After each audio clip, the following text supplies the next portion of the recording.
হাতে নাতে মোহনাকে ধরেই পুলিশের হাতে তুলে দিল আদ্রিত। হ্যাঁ বন্ধুরা, এমনটাই দেখতে পাবো আমরা গৃহপ্রবেশ ধারাবাহিকের আগামী পর্বগুলোতে। আদ্রিত যখন শুভকে নিজের ভালোবাসার কথা বলে তখনই বলে যে আমাদের মধ্যে কিছু একটা মিসিং আছে। শুভ বলে তুমি কিসের কথা বলছো, কি মিসিং থাকতে পারে? তখনই আদি বলে যে ফুল, তুমি দাঁড়াও, আমি তোমার জন্য এক্ষুনি ফুল নিয়ে আসছি। এই বলেই শুভর জন্য আদি ফুল আনতে চলে যায়।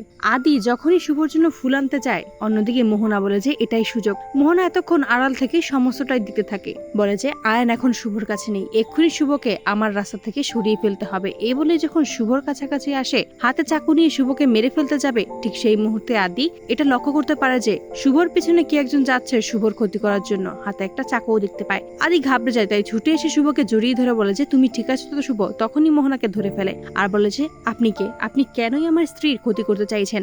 মোহনা ছটফট করে পালানোর জন্য, কিন্তু তখনই আদি দেখতে পায় যে এটা আসলে মোহনা। আদি কিছুতেই মোহনাকে পালাতে দেয় না। আদি বলে তুমি এখনো ভালো হওনি মোহনা, শুভ ভালো মানুষ দেখেই তোমাকে ছেড়ে দিয়েছিল, তোমাকে একটা সুযোগ দিয়েছিল, আর তুমি সেই সুযোগটা কাজে না লাগিয়ে তুমি এখনো শুভর ক্ষতি করার জন্য পড়ে আছো। তখনই আদি পুলিশকে ফোন করে এবং সেখানেই পুলিশের উপস্থিত হয়। হাতে নাতেই মোহনাকে ধরে পুলিশের হাতে তুলে দেয়। তো বন্ধুরা, তোমরা এটাই তো চাও যেন মোহনাকে হাতে নাতে ধরতে পারে আদ্রিত, আর পুলিশকে ডেকে যেন পুলিশের হাতে তুলে দেয়? কমেন্টে জানাও। আর নিয়মিত আপডেট পেতে আমাদের চ্যানেলটি এক্ষুনি সাবস্ক্রাইব করে পাশে থাকো। ধন্যবাদ।